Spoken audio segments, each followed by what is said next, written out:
सगळे आणि सगळं श्रोतृवर्ग आज या कार्यक्रमाला जागतिक दर्जाचे व्याख्याते आणि डोंबिवलीकर डॉक्टर सचिदानंद शेवडे सर आणि त्यांच्याबरोबर आलेले त्यांनी त्यांना आणलं सगळे श्रीडॉक्टर राजू पोस्पा सरांना. आमची जेव्हा मीटिंग झाली सभा झाली जेव्हा आमच्या दिवशी तर राजू पोस्पा मला म्हटले की साहेब तुम्ही असा माणूस आणा की तू तरुणांवरती काहीतरी बोललं पाहिजे, तरुणांच्या बरेचसांमध्ये काहीतरी बोललं पाहिजे असं त्यांनी मला सुचवलं. मग माननीय प्रतिभा यादव सावकार सरचिटणीस माझे मोठे बंधू आम्ही दोघंजण सरांच्या घरी गेलो.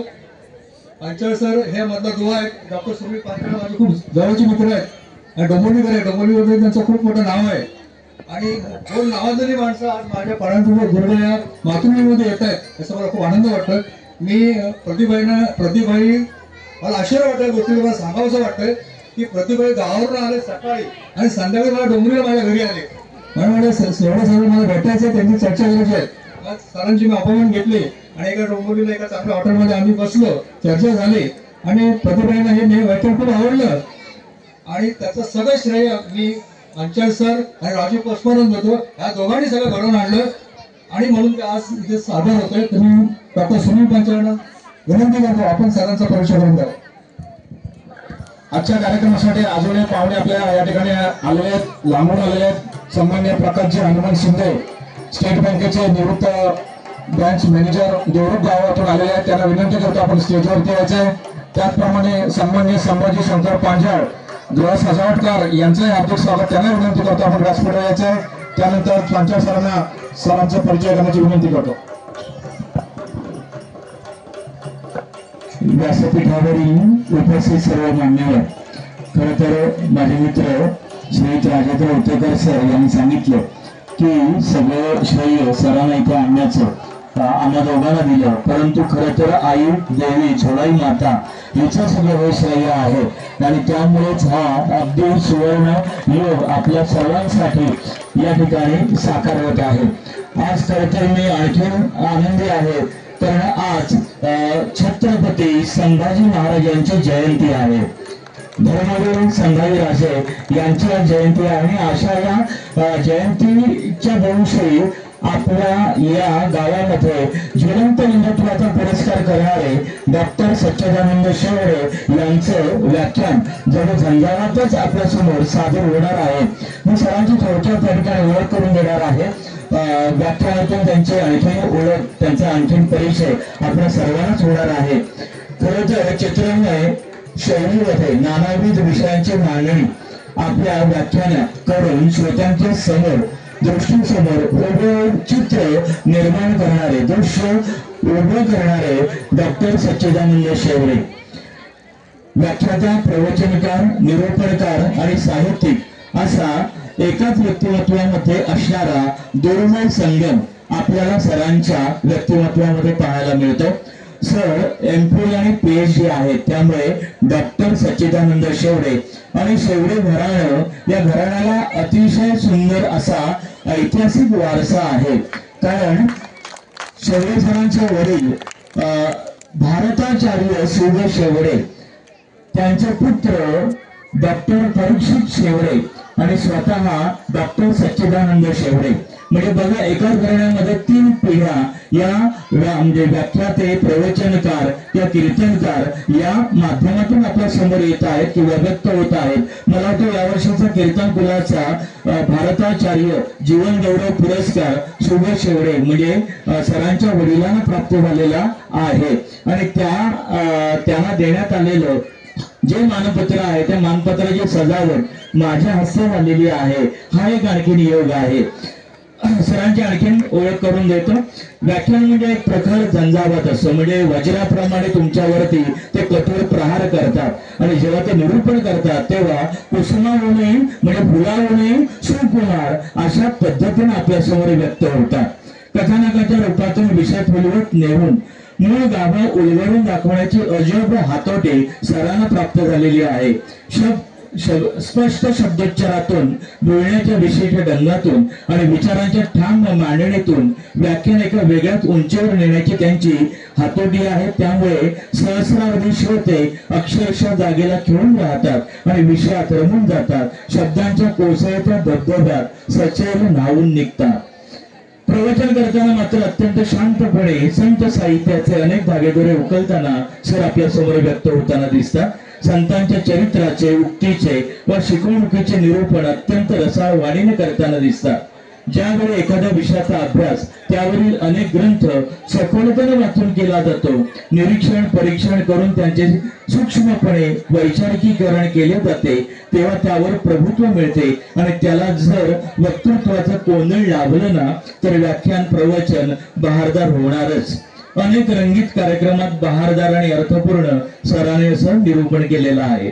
आजवर गेल्या 44 वर्षात भारत आणि विदेशात मिळून एकूण 6500च्या वर कार्यक्रम संपन्न झालेले आहेत आणि सरांच्या हातून जवळजवळ 51 पुस्तकांचं लिखाण झालेलं आणि ते पुस्तक प्रकाशित झालेले नानाविध मान्यवरांच्या हस्ते.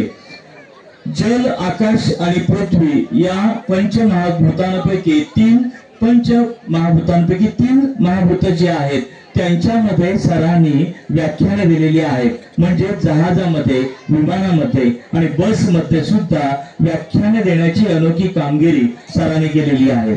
सल्लीवर तुरुंगात ज्या ठिकाणी सावरकरांना ठेवण्यात आलेलं होतं आणि ती अंधार कोठडी, ज्या कोठडीमध्ये सावरकरांनी अनंत मरण यातना सहन केलेल्या होत्या केवळ देशाच्या उन्नतीसाठी, प्रगतीसाठी, उत्कर्षासाठी, मातृभूमीसाठी, तिथे सरांनी व्याख्यान देण्याचा पहिल्यांदा प्रयोग केला.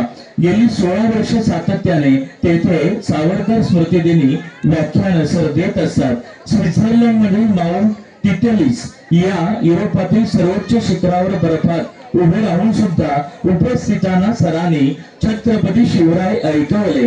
इटलीतील व्हेनिस या तरंगत शहरातील सेंट मार्क स्क्वेअर वरून स्वामी विवेकानंद सांगितले. Dubai, London, Mauritius, Sydney, Melbourne, Colombo, Nuwara Eliya आणि या ठिकाणी त्यांनी या स्वरूपाचे अनेकविध कार्यक्रम संपन्न केलेले आहेत. सर एबीपी माझा, जय महाराष्ट्र, मी मराठी, जी 24 तास, साम, सुदर्शन इत्यादी वृत्तवाहिन्यांवरील चर्चेत नेहमी सहभाग घेताना आपल्याला दिसून येतात. 2 कादंबऱ्या, 7 ललित चरित्रे, 1 बाल साहित्य, 8 कुमार साहित्य, 4 ऐतिहासिक पुस्तके, 3 धार्मिक विषयावरील पुस्तके, 7 भावानुवाद तर पुस्तकं, 8 सहलेखक म्हणून लिहिलेली पुस्तकं, जवळजवळ 51 पुस्तकं सरांच्या हातून लिहिली गेलेली आहेत आणि सरांना अद्यापर्यंत 15 पुरस्कारांनी सन्मानित केलेलं आहे.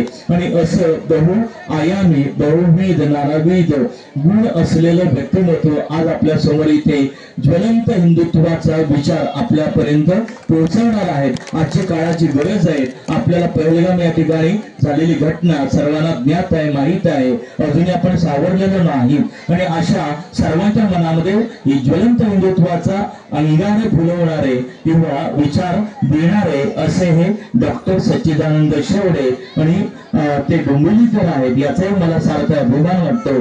कारण मी डोंबिवलीकर आहे, मीही या ठिकाणी कोकणचाच आहे आणि याच माध्यमातून आम्ही सर्वजण तुमच्या समोर व्यक्त झालेलो आहोत, सर व्यक्त होणार आहेत. मी पुढील सूत्र माझे मित्र विलासजी जाधव यांच्याकडे देतो. धन्यवाद. पंचायत सर, आपण चांगल्या पद्धतीने आमच्या ग्रामस्थांना सरांचा परिचय करून दिला. तत्पूर्वी मी 5 मिनिटासाठी आपल्या पाहुण्यांचं स्वागत करणार आहे. त्यानंतर व्याख्यान सुरू होईल. सन्माननीय डॉक्टर शेवडे सर, सच्चिदानंद शेवडे सर यांना सन्मानित करण्यासाठी संस्थानाचे अध्यक्ष सन्माननीय प्रतिभा जाधव यांना विनंती करतो. श्रीफळांना पुष्पगुच्छ देऊन सन्मानित सच्चिदानंद यांना सरांना सन्मानित करायचे आहे. आपण ज्यांचं व्याख्यान मधुर आवाजातून आपण ऐकणार आहोत असे व्याख्याते सन्माननीय डॉक्टर सच्चिदानंद शेवडे सर यांना सन्मानित प्रतिभा या संस्थानाचे अध्यक्ष सन्मानित प्रतिभा यादव करतील.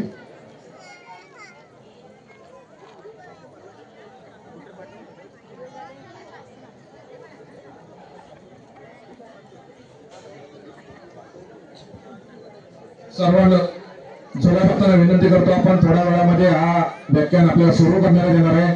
सर्वांनी खरोखर चित्तमनाने ऐकाल आणि त्याचा बोध घ्याल याची मी आशा बाळगतो.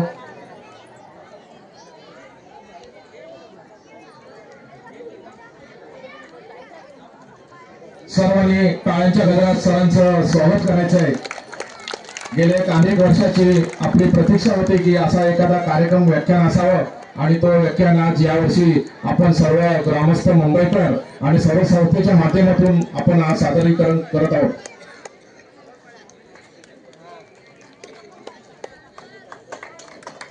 जोरात टाळ्यांच्या गजरात सर्वांचं स्वागत करायचं आहे. त्यानंतर दापोली आणि ह्या कोकणचे सुपुत्र आहेत डॉक्टर सुनीलजी पांचाळ सर यांना सन्मानित करण्यासाठी पन्हाळदुर्ग ग्रामस्थ मंडळाचे अध्यक्ष दत्ताबाई जाधव यांना विनंती करतो. शाल श्रीफळ देऊन सन्माननीय डॉक्टर सुनीलजी पांचाळ सर यांना सन्मानित करायचे आहे. आपल्या देवरुख गावचे सुपुत्र आहेत ते आणि मराठी भाषेवरती संशोधक आहेत आणि डोंबिवलीकर आहेत. PhD मराठी भाषेवरती PhD केलेले असे पांचाळ सर यांचं या कोकणामध्ये अनेक कार्यक्रम आपण कोकण भूमी सेवा संस्थेच्या शिव प्रतिष्ठानच्या वतीने या ठिकाणी लावली आहे.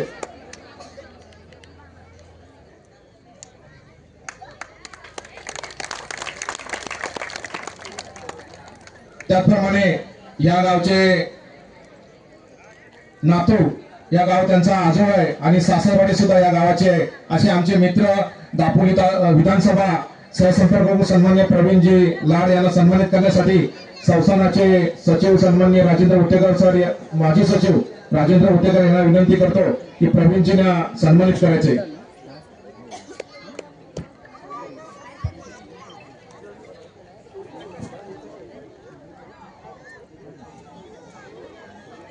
आतापर्यंत आपण जर सहकार्य केलं त्या सर्व विनंती करतो थोड्या वेळासाठी आपण सहकार्य करा अशी आशा बाळगतो.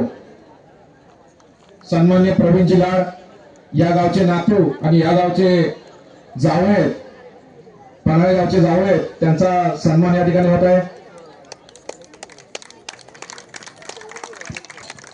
त्यानंतर आजच्या कार्यक्रमासाठी उपस्थित स्टेट बँक ऑफ इंडियाचे सेवानिवृत्त ब्रांच मॅनेजर देवरुख गावचे सुपुत्र सन्मान्य प्रकाश हनुमान शिंदे साहेब यांना सन्मानित करण्यासाठी संस्थानाचे सचिव गोविंदजी जाधव यांना विनंती करतो की प्रकाश हनुमान शिंदे सरांना सन्मानित करायचे.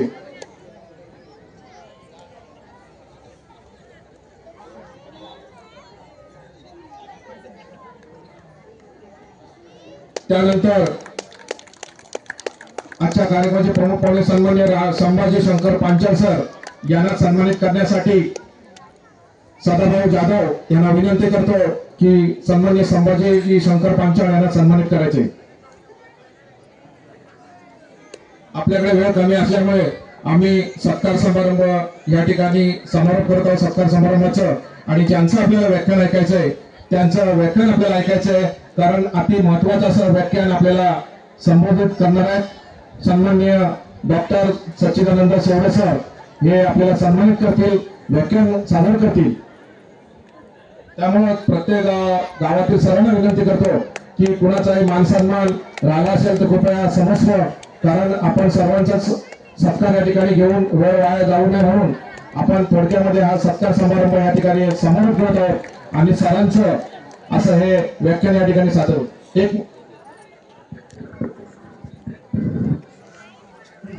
आपले पन्हाळदुर्ग ग्रामस्थ मंडळाचे माजी पदाधिकारी आणि आमचे बंधू कैलासवासी श्री जगन्नाथ आत्माराम जाधव यांचे 10 तारखेला हृदयविकाराच्या 11 तारखेला हृदयविकाराच्या आजाराने त्यांचं दुःख निधन झालं. त्या जाधव परिवाराच्या दुःखामध्ये सर्व पन्हाळदुर्ग गावातील आणि मुंबईतील सर्व सामाजिक संस्था सहभागी असून या जाधव परिवारात कोसळलेल्या दुःखातून सावरण्याची ईश्वराने शक्ती देव आणि त्यांना आणि पहलगामा या अतिरेक्याच्या हल्ल्यामध्ये ज्यांचं देशातील आणि महाराष्ट्रातील मिळून 28 जणांचं शहीद झाले, या सर्वांना सामूहिकरित्या आपण श्रद्धांजली आहे त्या जागेवरती उभं राहून आपण 2 मिनिटं उभं राहायचं स्वातंत्र्यासाठी. आणि नंतर कार्यक्रमाला सुरुवात होईल.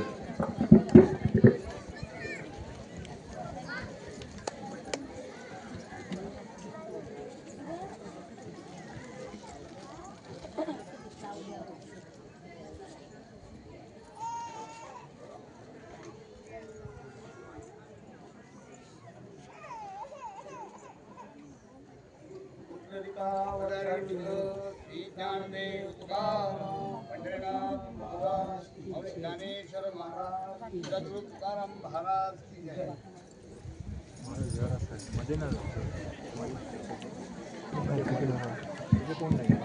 आता सर्व व्यासपीठावरील मान्यवरांना विनंती करतो आपण स्टेजच्या खाली स्थानापन्न व्हायचे, कारण आपल्याला महत्वाचं असं अतिशय सुंदर हे व्याख्यान आपल्याला संबोधित करणारे सन्माननीय डॉक्टर सच्चिदानंद शेवडे सर.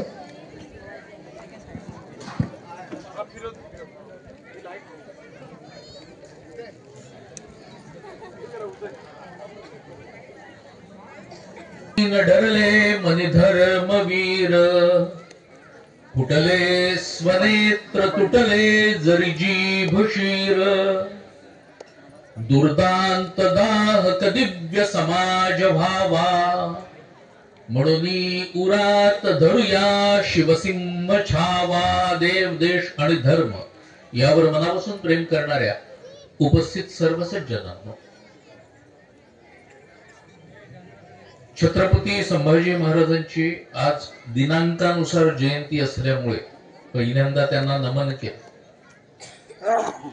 आज या झोलाई देवीच्या यात्रोत्सवाच्या निमित्ताने आपल्या समोर एक विषय मांडण्याकरता बोलवले, त्याचा आनंद जास्त आहे.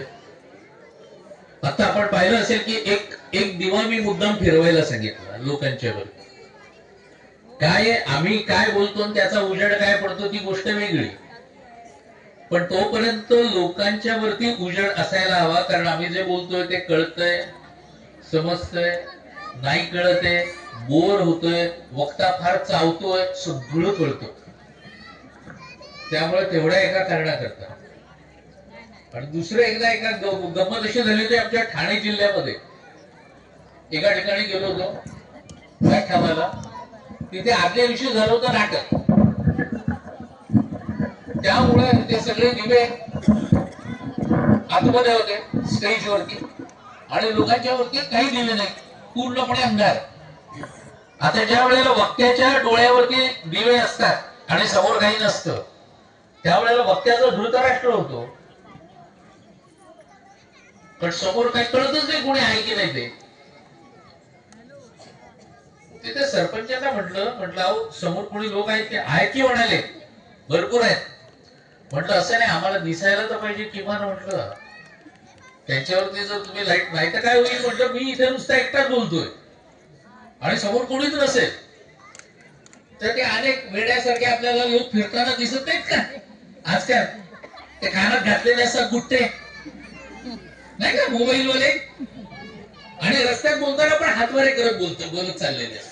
हे आधुनिक वेळ आहे.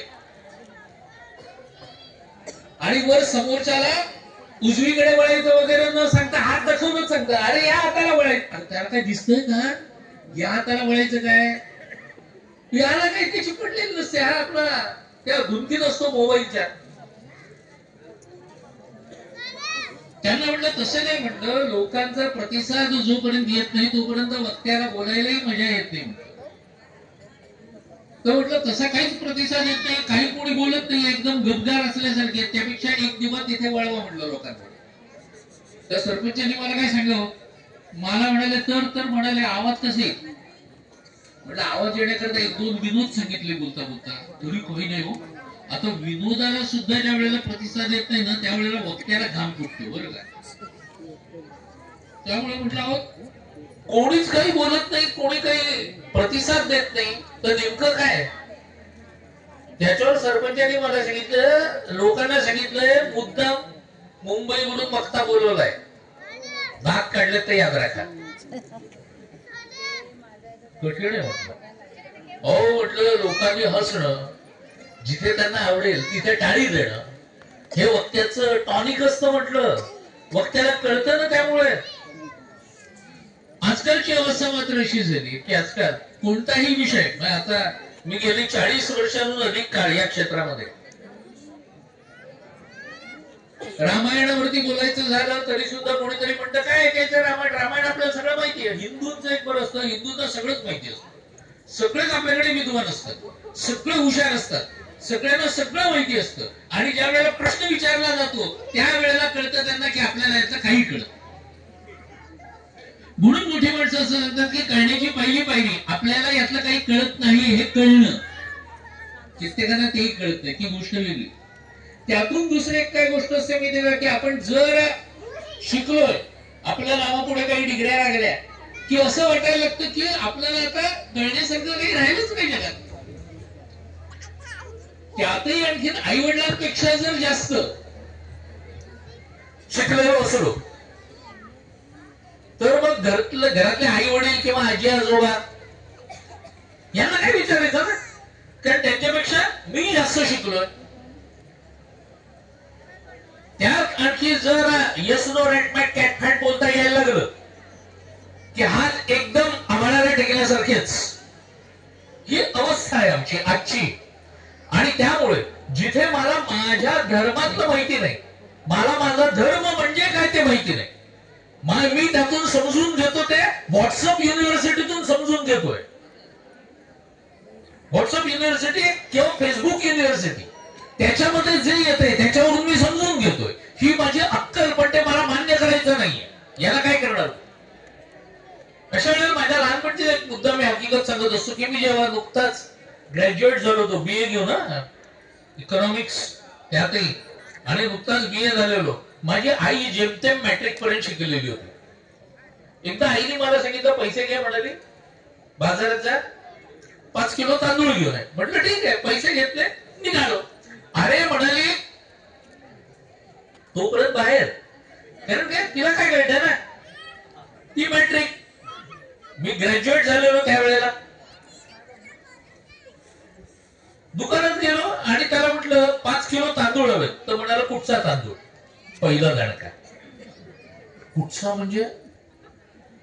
आता मी कॉलेजमध्ये होतो तेव्हा तर सांगतोय, नाही तर भाव कोणीतरी घे, काही इतक्या काही भाव सांगतायत असं म्हणतील म्हणून सांगतोय. तो मला म्हणाला हे 5 रुपये किलोवाला तांदूळ आहे, तो नवा तांदूळ आहे, आणि हा 8 रुपये किलोवाला तांदूळ आहे, तो जुना तांदूळ आहे.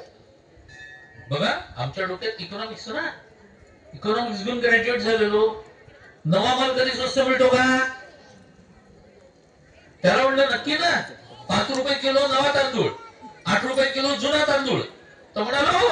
मग म्हटलं नवा दे 5 किलो, आपण जुना माल वापरत नाही.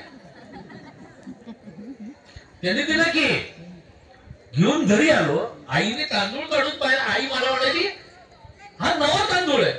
म्हटलं म्हणजे काय, बघून आणला? ती म्हणाली काय बघून आणला? तांदूळ जुना चांगला. आता हे डोक्यात ठेवलं बरं का. 3-4 महिने गेले मध्ये. आईने सांगितलं बाजारात जा आणि तुरीची डाळ घेऊन ये. त्याला म्हटलं जुन्यात जुनी.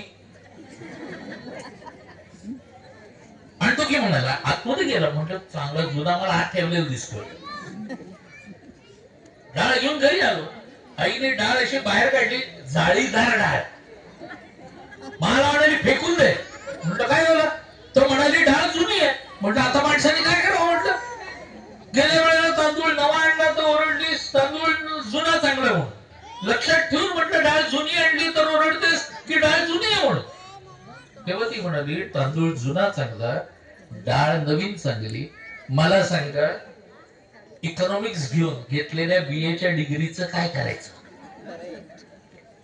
म्हणून आपल्याला ज्या वेळेला असं वाटतं ना की आपल्या घरातलं माणूस कमी शिकलेला आहे आणि त्याच्यापेक्षा मी जास्त शिकलोय, शालेय महाविद्यालयीन शिक्षणावरती अक्कल अवलंबून नसते. जगामध्ये अक्कल ज्या वेळेला आपण व्यावहारिक जगात बाहेर पडतो ना, त्यावेळेला मिळतं ना ते ज्ञान, खरं ज्ञान असतं. आणि ते ज्ञान घरातल्या ज्येष्ठांकडे असतं. उगाच फक्त वयानुसार त्यांचे केस पांढरे झालेले नसतात, त्याच्या मागे अनुभव असतो. किमान तेवढा तरी विचारात घ्यायचा. पण आता आमचं सर आता सारे बदललेले, अहो जग पुढे गेले. खरंच पुढे जाते असं आपल्याला वाटतं? हे पुढे जाणे हा शहाणपणाचा भाग आहे? नेमकं काय?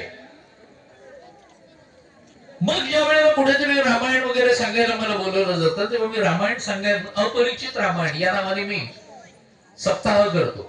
आणि मग ते अपरिचित रामायण ऐकताना मग ऐकणारे मला विचारतात की अहो तुम्ही सांगताय ना कितीतरी आम्हाला माहिती नाही. म्हटलं बरोबर आहे, माहिती नाही कारण आता तुम्ही ऐकलं म्हणून कळलं तुम्हाला की आपल्याला माहिती नाही. नाहीतर आतापर्यंत तुम्हाला काय वाटत होतं? रामायण आपल्याला माहिती आहे का? रामानंद सागरांचं रामायण पाहिलं ना टीव्हीवर,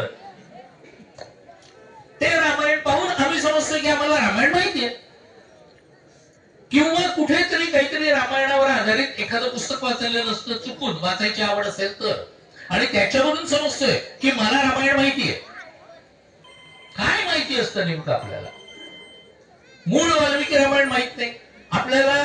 40 मुख्य रामायण आहेत आणि 400 उपरामायण आहेत हे सुद्धा माहिती नसतं. बघा, थोडा स्पर्श करून जातो. कारण काय, हा विषय हिंदू काल आणि आज हा विषय मुळात इतका मोठा आहे की हिंदू काल एवढ्या विषयावरती मी 8 दिवस बोलतो. म्हणजे लक्षात आलं असेल आपल्या किती मोठा आहे विषय. तो एका दिवसात बोलायचं म्हटलं तर मला ट्रेलर, पिक्चरचा नाही का ट्रेलर असतो तसा ट्रेलर मांडणं आपल्या समोर हे भाग. तेव्हा जे आम्हाला आमचं आहे पण आम्हाला माहिती नाही. रामायण आणि महाभारत हे काय आहे असं विचारल्यानंतर आजची पिढी सांगते मायथॉलॉजी. का? कारण आम्ही शिकलो त्याला मायथॉलॉजी म्हणतात म्हणून. अरे पण मायथॉलॉजी या शब्दाचा अर्थ तरी डिक्शनरीत पाहिलाय का? मायथॉलॉजी किंवा मिथ या शब्दाचा अर्थ काय? सहज कोणी त्या शब्दाचा अर्थही माहिती नसतो पण वापरून मोकळा होतो की रामायण आणि महाभारत या मायथॉलॉजी आहेत. स्टोरी ऑफ हनुमान, सध्या हनुमान चालली आहे ना एक सिरीज कुठेतरी कुठेतरी चॅनलवर. ती काय आहे? मायथॉलॉजी आहे. मायथॉलॉजी किंवा मिथ याचा अर्थ सत्यासारखं वाटणारं असत्य म्हणजे मिथ. आता मला सांगा की रामायण खोटं होतं असं तुम्हाला म्हणायचंय? महाभारत खोटं होतं? हे जर सगळे आमचे इतिहासाचे ग्रंथ आहेत तर इतिहासाचे ग्रंथ आमच्या सोडून आम्ही त्याला मायथॉलॉजी म्हणतोय किंवा मिथ म्हणतोय. म्हणजे खरं वाटणारं खोटं हे आम्हीच म्हणतोय. मग इतर लोक तुम्हाला तसंच म्हणतील, याच्यात नवलते काय? पण जोपर्यंत आम्ही ठासून सांगत नाही की हा आमचा इतिहास आहे, राम आमचे पूर्वज होते, महाभारत आमच्या पूर्वजांचा इतिहास आहे, हे जोपर्यंत आम्हीच ठाणकावून सांगत नाही तोपर्यंत नाही. म्हणजे काय, रामायण महाभारत म्हणजे प्रवचनात कीर्तनात ऐकायला चांगलं असतं पण म्हणजे ते सगळं खरं असतं असं नाही. कोण म्हणतं? आम्हीच. हा शहाणपण आहे. ज्याने त्याने विचार करायचा की हे सगळं आपलं आहे, वैभव आपलं आहे. इथे आल्यानंतर आता संध्याकाळी मी लेणी पाहिली, हे वैभव आपलं आहे, हे जपायला हवं.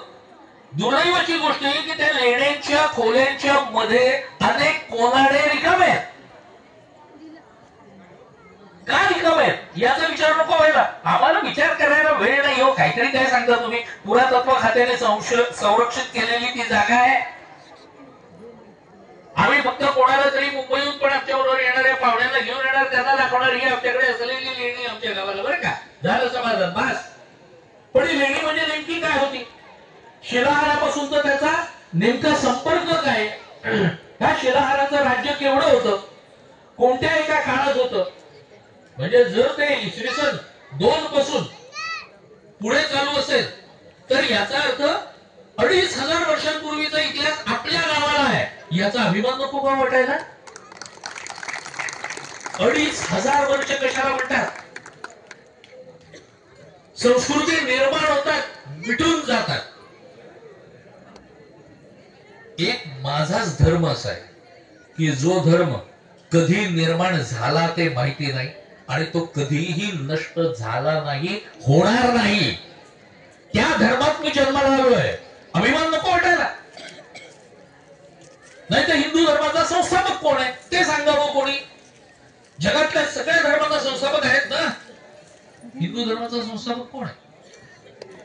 काय माहिती, आम्हालाही माहिती नाही. मग आम्हाला माहिती नाही काय आहे म्हणजे तो सगळ्यात जुना असेल. अरे मान्य, संस्थापक कोणते सांग. ते म्हणजे त्यावेळेला कोणी लिहून ठेवलं म्हणून माहिती नाही. मग आमची परंपरागत धारणा काय ते सांगतो. आमची धारणा आहे धर्म हा एकच असतो, बाकीचे असतात ते पंथ. कारण पंथ मानव निर्मित असतात, धर्म ईश्वर निर्मित असतो.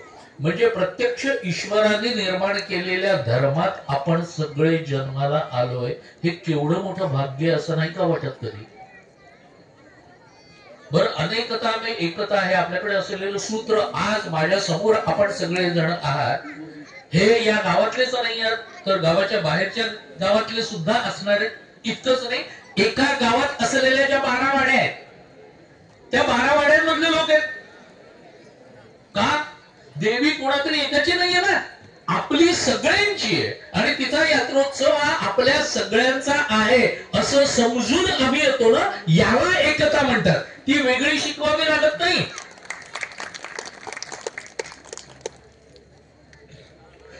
पण हे जर ध्यानात धरायचं नसेल, मुळात जे माझं आहे त्याचा अभिमान मीच बाळगणार नसलो तर जग बाळगणार नाही आणि जग तुम्हाला विचारणार सुद्धा नाही. हे सगळं लक्षात आम्ही घ्यायचंय. मग मला सांगा, भगवान राम आमच्याकडे येऊन गेले, भगवान श्रीकृष्ण आमच्याकडे येऊन गेले, पण आता काय झालंय, आमच्या सगळ्या देवदेवतांच्या हातात शस्त्र आहे, पण आम्ही सगळे कसे आहोत, निशस्त्र आहोत. काय शहाणपण आहे ना. स्वसंरक्षणासाठी सुद्धा आमच्याकडे काहीही नसतं. स्वसंरक्षणाकरता म्हणतोय मी, कोणावरती हल्ले करायला जा म्हणून सांगायला उभा नाही. माझं म्हणणे किमान मला माझं तर संरक्षण करता यायला पाहिजे. माझ्यावर उद्या कोणी काही हल्ला केला तर मी काय करणार आहे याचा कधी विचार केलाय? नाही. मुळात काय माहितीये का, हिंदू सहिष्णू म्हणजे भेंडीची गुळगुळीत भाजी. सहिष्णू या शब्दाचा अर्थच आम्ही तसा करून टाकलेला आहे. सहिष्णू म्हणजे काय, आता तर शिवी दिल्यासारखं वाटायला लागलंय सहिष्णू या शब्द. म्हणजे मला कोणी काही यावं बोलावं वाटेल ते ऐकून घ्यावं मी, आणि सगळ्याला जाऊ दे, सगळेजण सारखेच आहेत, समान आहेत, चांगले असतात याच्यावरती विश्वास ठेवत राहायचं. कोणीही मला मारत असलं तरी याला सहिष्णू म्हणतात. विचार करा प्रत्येक. अरे आमचं तर वैशिष्ट्य आहे की आमच्याकडे वेगवेगळ्या भाषा आहेत. वेगवेगळ्या भाषा नाही आपल्याकडे. आता तर भाषावर प्रांत रचना हा मूर्खपणा असल्यामुळे आपल्याला कळतंय तरी की प्रांत रचनेप्रमाणे आपल्याला भाषा भेटते. इतक्या भाषा आमच्याकडे वेगवेगळ्या आहेत. वेगवेगळ्या भाषा असून सुद्धा आपल्या सगळ्यांचा धर्म एक एक. एका धर्माच्या चिवट धाग्याने सगळ्यांना जोडून ठेवलेलं आहे. धर्म एक आहे पण भाषा वेगळी आहे. अशा ठिकाणी देश वेगळे झालेले. पाकिस्तानचं होतं, पूर्व पाकिस्तान पश्चिम पाकिस्तान होतं. पश्चिम पाकिस्तानाची भाषा होती उर्दू, पूर्व पाकिस्तान मध्ये बोलली जायची बंगाली. 1971 मध्ये काय झालं, 1971 पेटलं त्याचमुळे की बंगाल प्रांताने पश्चिम पाकिस्तानचं वर्चस्व मान्य केलं नाही आणि त्याच्यातून बांगलादेश जन्माला आला. केवळ भाषेवर आमच्याकडे होतंय का असं? हा देश खंडप्राय. या देशामध्ये एकमेकाला न समजणाऱ्या भाषा सुद्धा बोलल्या जातात. माझ्याकडे दक्षिणेकडच्या भाषा मला कळत नाहीये, दक्षिणेकडच्या लोकांना कदाचित उत्तरेकडच्या भाषा कळत नसतील. आमची लिपी वेगळी आहे, आमचं सगळं वेगळं आहे. अनेकता, या अनेकता में एकता हे आमचं वैशिष्ट्य आहे. हे आम्ही लक्षात कधी घेणार आहोत? जगामध्ये असं झालेलं आहे की वंश आणि भाषा वेगळे असले तर देशाचे तुकडे पडतात. युगोस्लाविया, एका युगोस्लाविया देशामध्ये 3 वंश होते, 3 वंशांच्या 3 भाषा होत्या, एका देशाचे 3 तुकडे पडले. आपल्याकडे आम्ही सगळे वंशांनी एकच आहोत याच्यावरती आपला ठाम विश्वास आहे. असं असून सुद्धा ब्रिटिश जाता जाता काय करून गेले की तुमच्याकडे एक जात दुसऱ्या जातीच्या डोक्यावर कशी बसेल एवढीच भांडणं लावून गेले. आणि दुर्दैवाने आमच्याकडचेच नंतर अनेक लोक कोणत्या ना कोणत्या तरी कारणाकरता त्याला खतपाणी घालत बसले. या सगळ्यातून मला सांगा, नाहीतर गंमत आपल्याला कळते की या देशामध्ये गेली 100 वर्ष जवळपास जाती तोडा जाती मोडा असं सातत्याने बोललं जात होतं. या देशात आंतरजातीय लग्नाकरता सरकारकडून विशेष बक्षिसं मिळत होती आणि आता सरकारच सांगतंय जातीय जनगणना होणार म्हणून. काय कमाल आहे ना, आपल्याला हसू येत नाही या गोष्टीचं की इतकी वर्ष तुम्ही जाती मोडा म्हणत होता, आता तुम्ही जातीय जनगणना करणार आहात. कशी करणार आहात मग? कित्येक लग्न तशी झालेली आहेत की आंतरजातीय. त्याच्या मुलांच्या जाती कोणत्या हो? का वडिलांचे लावणार? काय करणार? तिथे तुमची क्लॅरिटी आहे का?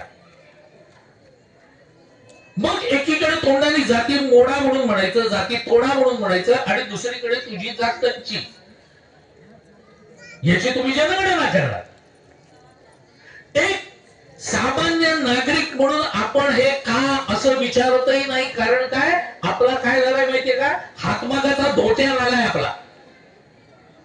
11 ते 5, 10 ते 5 कामावर जाणं येणं, याच्या पलीकडे मी बघतच नाही. बरं, घरी आलो की काय, घरी आलो की टीव्हीवरच्या मालिका असतात की सासू सुनांच्या,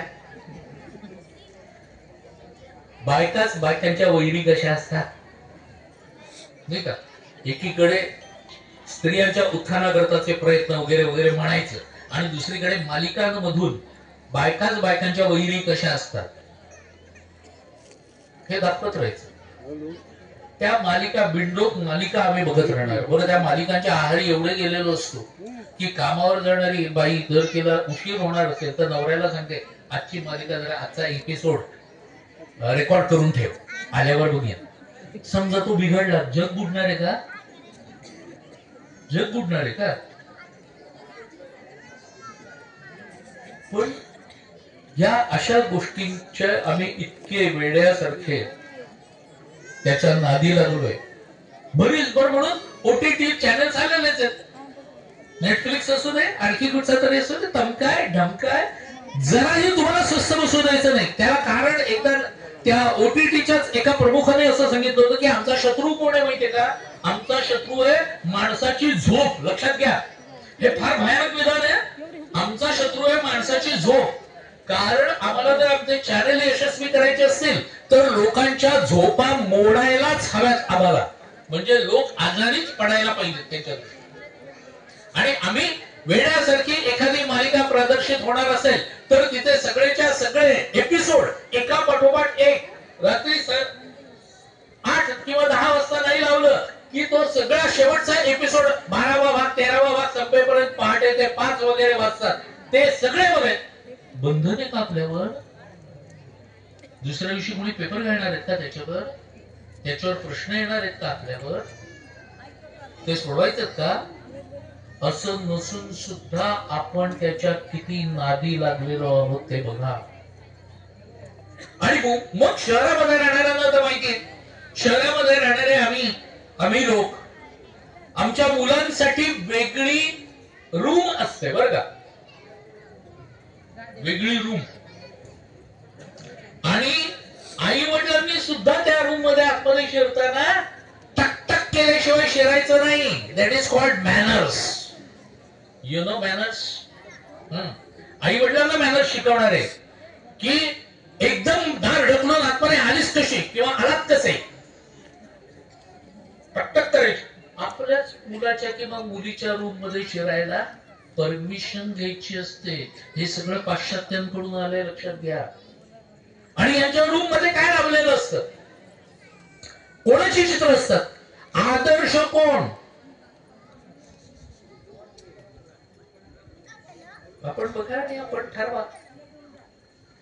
एक इंग्लिश कवी असं सांगतो की तुमच्या देशातल्या तरुणांच्या तोंडावरती कोणत्या प्रकारची गाणी खेळतायत ते मला सांग, मी तुमचं भविष्य सांगतो. आज आमच्या तरुणांच्या तोंडावर कुठच्या प्रकारची गाणी आहेत ते आपणच बघा आणि आपल्या देशाचं भविष्य काय असेल याचा विचार आपण करा. जर करायचा असेल तर, करायचाच नसेल तर मग कठीण आहे, मग सगळंच विसरून जाऊ. पण एक गोष्ट लक्षात ठेवा, कवी तिवारींनी वर्णन केलंय मराठ्यांची संग्राम गीतेमध्ये. ते असं म्हणतात, तो प्रताप राणा तरुणा बीएला बसला नवता, शिवभूप परीक्षा द्याया एमेला बसला नवता, परिदेशासाठी आत्मा धगधगत तयांचा होता, देशभक्त एकही पुरतो, देशमुक्त करण्याला तो, इतिहास तयांचा तुझतो, श्रुत असता निस्संदेह, नास्य हेच नात्वध्येय. शिवाजी महाराजांचा, महाराणा प्रतापांचा, संभाजीराजांचा, गुरु गोविंद सिंगांचा, क्रांतिकारकांचा इतिहास ठाऊक असून सुद्धा जगाची गुलामी हेच जर माझं ध्येय असेल तर मी माझ्या देशाला कुठे घेऊन जातोय हा विचार आपण करायला पाहिजे. विचारच नसेल तर मग फक्त कीजय करण्यापुरते आपण उरलोय असं समजायचं. आम्ही शिवजयंती धूमधडाक्यात साजरी करणार आणि आम्ही तिथे ओरडून फक्त कीजयच्या घोषणा करणार. शिवाजी महाराजांना एकदा आम्ही देव बनवून टाकलं की चांगलं असतं ना, फुल व्हायचं फक्त. आम्ही त्या मार्गावरून जायचं नाही, आम्ही तो आदर्श नाही समोर ठेवायचा. आम्ही त्यांना कारण देव करून टाकलं, नमस्कार करायचा की संपलं. संभाजीराव महाराज कशा प्रकाराने किती वेदना सुसत मृत्यूला सामोरे गेले, मला काय त्याचं ना. जर ही अवस्था असेल तर कठीण. आता या मे महिन्याच्या सुरुवातीला 8, 10 आणि 12 मे या 3 दिवशी चापेकर बंधूंपैकी 2 चापेकर, बाळकृष्ण चापेकर, वासुदेव हरी चापेकर आणि त्यांचा एक मित्र रानडे, एका दिवसाआड एक, ही 3 तरुण देशाकरता फासावर गेले. चापेकर हे घराणंच असं की एका घराण्यामधले 3 सख्खे भाऊ देशाकरता फासावर गेले. का हो? त्यांना कोणी ताम्रपट देणार होतं का? त्यांना कोणी बक्षीसपत्र देणार होतं का? त्यांच्या घराण्याला कुठची पेन्शन लावून देणार होतं का कोणी? तरी एका घरातले 3 सख्खे भाऊ फासावर जातात तुमच्या आमच्यासाठी. आज आम्ही या लक्षातच घेत नाही की आम्ही आज आनंदाने जगतोय, खातोय, खेळतोय, पळतोय. इतकंच नाही, भांडण पण करतोय भाऊबंदकीत. त्यांनी माझी 2 फूट जागा घेतली आहे, 12 वर्ष कोर्टात गेलो आणि ती 2 फूट मिळाली. अरे वा रे वा, काय शहाणपण. 2 फूट जागेकरता 12 वर्ष जीवनातली व्यर्थ घालवली. जीवनातली ही सगळी छोटी मोठी भांडणं हे सगळं करण्याकरता हे सगळे क्रांतिकारक यांनी जे केलं त्याची आठवण तरी आहे का हो आपल्याला?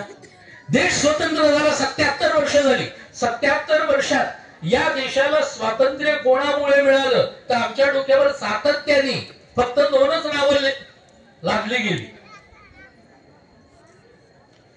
उचललेस तू मीठ मूठभर साम्राज्याचा खचला पाय, easy way to get freedom. स्वातंत्र्य मिळवण्याचा सगळ्यात सोपा मार्ग. या देशाला रक्ताचा एक थेंबही न साठता स्वातंत्र्य मिळालं. बिनदिक्कत आणि निर्लज्जपणे बोलू शकतात लोक. क्रांतिकारकांनी सांडलेलं रक्ताला काय म्हणायचं? पाणी म्हणायचं का? मग बरं, देशाला स्वातंत्र्य मिळवून देण्याकरता सर्व जातीपातीचे क्रांतिकारक पुढे आले होते ना. मग यांनी जे रक्त, घाम आणि अश्रू सांडले त्याला काय म्हणायचं? आम्हाला काय पडलंय त्याच? स्वातंत्र्याचा ध्यास कोणादे कठोर कारावास, अंदमानचा वास कुणाच्या गळ्यात येई फास, कुणास विरहो श्वास कुणी हो जननिंदेचा घास. शाईने का लिहिला जाई राष्ट्राचा इतिहास, शाईने का लिहिला जाई राष्ट्राचा इतिहास. कोणत्याही राष्ट्राचा इतिहास नुसत्या शाईने लिहिला जात नाही, तर तो क्रांतिकारकांच्या रक्त, घाम आणि अश्रूच्या शाईनीच लिहिला जातो. आपण हे लक्षात ठेवायला पाहिजे. आपलं कर्तव्य आहे. आमच्या मुलांना आम्ही काय नाही, आजकालची मुलांना वाचायचंच नाही. आपण काय सवय लावली त्यांना वाचायला? पालकांनी हा विचार नको करेल. मुलांना वाचायची सवय मी लावली का? लहानपणापासून लावावी लागते. चांगल्या गोष्टीची सवय लावावी लागते, वाईट गोष्टीची सवय कशी लागते. पूर्वी दूध टाकायला घरी येतं ना, दूधवाला. त्यावेळेला लक्षात घ्या, दूध शरीराला पोषक की नाही, ते टाकायला तो घरी यायचा. दारू लोक बाहेर जाऊन जाऊन प्यायचे. वाईट गोष्ट माणूस बाहेर शोधून शोधून प्यायला जातो. ही जर अवस्था असेल तर मग मला सांगा, या सगळ्याचा विचार आपण कधी करणार आहोत? आई वडील म्हणून तरी. मुलं लहान असतानाच त्यांच्या, मी हे केलेलं आहे बरं का, केलंय तेव्हा सांगतोय, केलं नसतं तर आपल्याला सांगितलं की माझी दोन्ही मुलं ज्या वेळेला लहान होती त्यावेळेला त्यांच्या वाढदिवसाच्या दिवशी मी त्यांना पुस्तकाच्या दुकानात घेऊन जायचो आणि कुठचं हवं ते पुस्तक घे म्हणून सांगायचो. त्यातही परत आमच्या किमतीच घे वगैरे असं कधी केलं नाही बरं का. कुठचं हवं ते पुस्तक. आता त्या वयामध्ये गोष्टीचीच पुस्तकं निवडणार मुलं, काही हरकत नाही. बरं तुला मी मदत करतो असं म्हणून मी मदत करून जी पुस्तकं त्यांनी वाचायला पाहिजेत ती मोठ्या युक्तीने त्यांच्यापर्यंत न्यायचो. आणि मग आपोआप ती सवय झाली. तर आज माझा मुलगा डॉक्टर आहे आणि स्वतःच क्लिनिक, अतिशय प्रथितयश डॉक्टर आहे, उत्तम वक्ता सुद्धा आहे. आपल्यापैकी कित्येक जण त्याचे कदाचित युट्यूब वरती बघतही असाल, डॉक्टर परीक्षित शेवडे. तर तो अनेक गोष्टी युट्यूब वरती मांडत असतो. आज तो सकाळी एक 300 पानाचं पुस्तक हातात घेतो, संध्याकाळी माझ्या समोर टाकतो आणि मला सांगतो, बाबा यातलं काहीही विचारा म्हणजे मला कळतं की आणि अख्खं पुस्तक वाचलंय. 300 पानाचं पुस्तक एका दिवसात वाचू शकतो आजही. आज तो व्यग्र असलेला डॉक्टर असून सुद्धा का? सवय लागली. ही सवय, चांगल्याची सवय लावावी लागते. नुसतं बोलून उपयोग नसतो. आजकालची मुलं काही वाचत नाही. काही वेळेला काही माता भगिनी विचारतात संध्याकाळी शोधून करू की वगैरे मुलांना कसं शिकवायचं, पाठ कसं करायचं. मला माहित नाही पाठ कसं करायचं. तर म्हणाले म्हणजे काय तुम्हाला येत नाही का? मला येतं, ग्रामरक्षा पण येते, पण मी ती पाठ नाही केली म्हटलं. मग म्हणे शिकवल्याशिवाय आपोआप येते का? शिकवल्याशिवायच येते. जर आपल्या मुलांना स्तोत्र वगैरे यावीत असं आयांना वाटत असेल तर आयांनी ती रोज संध्याकाळी म्हणायला पाहिजे. ती कानावर पडून मुलांची पाठ होतात. आपण काहीच करायचं नाही, डायरेक्ट मुलांना यायला पाहिजे असं म्हणून नाही झालं. आपण आधी काहीतरी करावं लागतं त्याकरता. आणि हे सगळं का करायचंय? कारण हिंदू या शब्दाचा अर्थच लक्षात घ्या. हिनन दूषयती स हिंदू. जो आपल्यामधलं हिणकस जे काही आहे ते काढून टाकायचा प्रयत्न करतो त्याला हिंदू असं म्हणतात. मुळात माझ्या धर्माचं नाव हिंदू हे नाही. लक्षात ठेवा.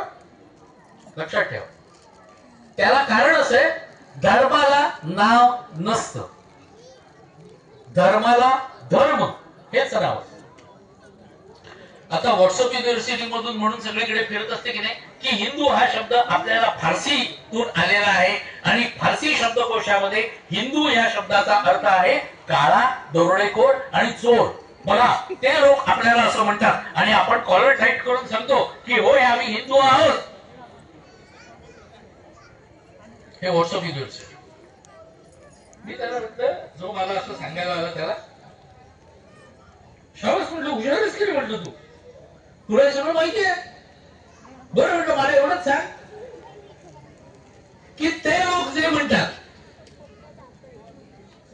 त्याच्यावरती मी काय असावं ते अवलंबून आहे का? त्यांच्या शब्दकोशात हिंदूचा अर्थ तसा असेल, माझ्या शब्दकोशात हिंदूचा अर्थ वेगळा असू शकतो ना.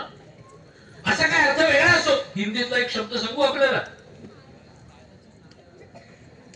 वाईट आहे म्हणून मी फक्त त्याचा मराठी सांगतो बरं का. आता तो इंग्रजीतला आता तो शब्द कुठचा आहे ते आपला आपण बघा. मिठी मारणे याला इंग्रजीत काय म्हणतात आपल्याला माहितीये. आता इंग्रजीत जो शब्द आहे तो तसाच्या तसा मराठीत वापरून चालेल का? अर्थ काहीतरी घालवला आहे ना. लक्षात आलं ना आपल्याला. त्यामुळे दुसरं कोणी सांगायला लागलं ना की फारसी शब्दकोशात हिंदू आहे शब्द की त्याला सांगायचं गप्प बस. तू उसनवारी करतोयस, तुला स्वतःला फारसी येतं का? मग फारसी शब्दकोशात काय दिलंय तुला काय माहिती?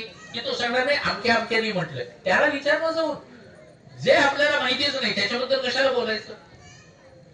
तर मुळात धर्माला नाव नसतं, धर्माला नाव धर्म हेच आहे. मग कोणी त्याला आर्य धर्म म्हणत.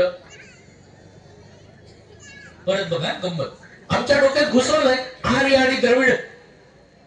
आर्य कुठून तरी उत्तर ध्रुवावरून या देशात आले आणि इथले द्रविडियन्स जे मूळ होते त्यांच्यावर त्यांनी आक्रमण. असं काहीही झालेलं नाहीये. ही थिअरी जगाच्या इतिहासातून बाद होऊन 50च्या वरती वर्ष लोटली. भारतात आजही ती शिकवली जाते. कारण एकच, आम्हाला एकमेकांमध्ये द्वेष करायला लावायचा. आर्य या शब्दाचा अर्थ सभ्य सुसंस्कृत असा आहे. गंमत म्हणजे द्रविड या शब्दाचाही अर्थ तोच आहे. याचा अर्थ काही वेगळं नाहीये. उगाच आम्हाला पेटवलं जातं आणि आम्ही शब्दाचे अर्थ माहिती करून घ्यायला त्यातल्या अधिकारी लोकांकडे जात नाही, जाणकारांकडे जात नाही, अभ्यासकांकडे जात नाही. हा दोष आपला आहे.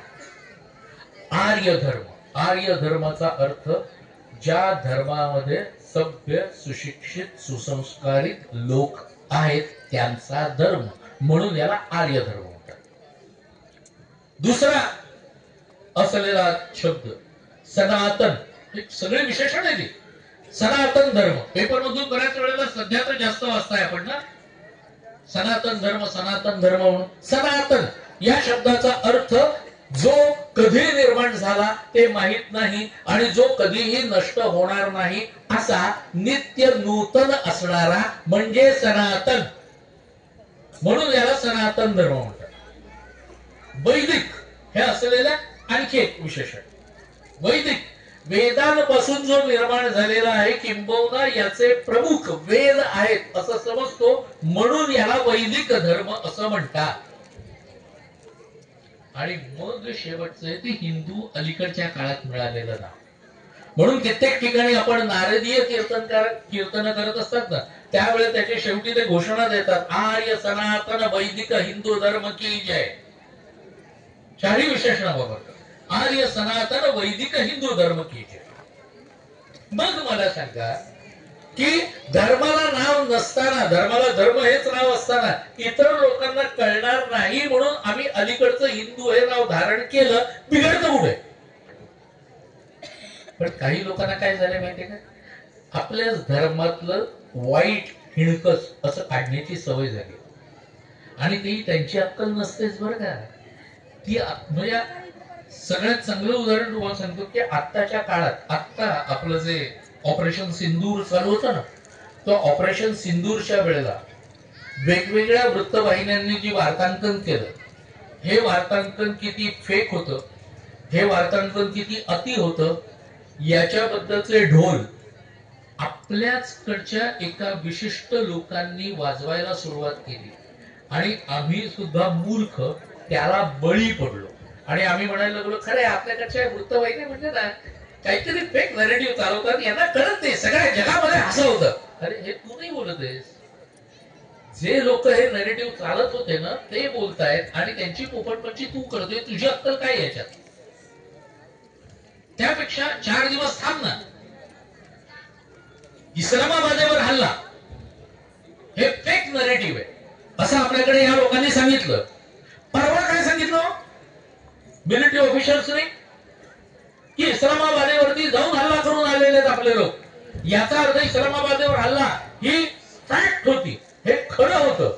हे वृत्तवाहिन्यांनी दिलं ते आपल्याकडचेच काही लोक जे भारताचं हित बघू शकत नाहीत, भारतीय असून जे विकले गेलेले, ते अशा पद्धतीने चालवत होते की तुमचं डोकं सबवर्ट व्हावं. मेंदू सबवर्ट होणं हा सगळ्यात मोठा रोग असतो. मेंदू सबवर्ट जेव्हा होतो त्यावेळेला तुमच्या समोर अनेकविध पुरावे टाकले तरी सुद्धा नाही, हे सगळे पुरावे असले तरी ठीक आहे, पण काय आहे तरी पण आम्हाला असं वाटतं की म्हणजे तुमचा मेंदू सबवर्ट झाला. तुझ्या समोर पुरावे आहेत ना, ते पुरावे खोड ना, पण मला पुरावे पण खोडायचे नाही आणि मला खरं काय आहे ते डोळे उघडून बघायचं सुद्धा नाही. मग एकाने मला विचारलं, पण मग कराची बंदरावरती हल्ला केला हे चुकीचं दिलं होतं की नाही वृत्त? हो हो दिलं, हे चुकीचं दिलं, मान्य. पण अशी एखादी चूक होणार ना. वृत्तवाहिन्यामध्ये ते त्यांच्या मागोमाग गेले नव्हते ना, सैनिकांच्या मागोमाग. म्हणजे एखादी चूक होऊ शकते. एखाद्या चुकीबद्दल त्यांनी बोलावं ज्यांनी जगात कधी किंवा जन्मात एकही चूक केलेली नाही. आपण स्वतः ढिगा एवढ्या चुका करायच्या आणि आपण दुसऱ्याच्या चुका शोधून दाखवायच्या. तेही माझ्या देशाच्या वृत्तवाहिन्यांनी समजा माझ्या देशाकरता थोडी अतिशयोक्ती केलेली असली तरी चालेल की चालेल ना. पाकिस्तान तो खोटे सगळं नेरेटिव्ह लोक जगासमोर मांडत होतं. पाकिस्तानने सांगितलं ना S-400 प्रणाली नष्ट केली. कुठे केली? आदमपूर एअरबेस नष्ट केला भारताचा. कुठे केला? तुमच्या माहितीसाठी सांगतो, काश्मीर या विषयावरती माझे डॉक्टरेट आहे. त्यामुळे काश्मीर मध्ये मी पायी फिरलोय. मी अतिरेक्यांना सर्वसामान्य माणसांना भेटत गेलोय, त्यांचे इंटरव्ह्यूज करत गेलोय. काश्मीर युनिव्हर्सिटीमध्ये इंटरव्ह्यूज केले आणि त्या काळामध्ये ज्या वेळेला काश्मीर अशांतच होतं, 2003 ची गोष्ट सांगतोय मी तुम्हाला. आणि त्यावेळेला मी एकटा काश्मीरमध्ये पायी फिरत होतो. माझ्याबरोबर कोणतंही प्रोटेक्शन नव्हतं. ज्या वेळेला मी इतकं सगळं, आणि त्याच्यावरचं माझं मराठीतलं पुस्तक आहे काश्मीर नामा, त्या पुस्तकाचं नाव मिळालं तर जरूर वाचा, काश्मीर नामा. आणि म्हणून आता जे काही पेपरमध्ये पण लेख लिहिणाऱ्यांना वगैरे अशी उबळ येते ना, काश्मीरियत काश्मीरियत ही माणूस की. अरे काश्मीरियत काय वेगळी आहे?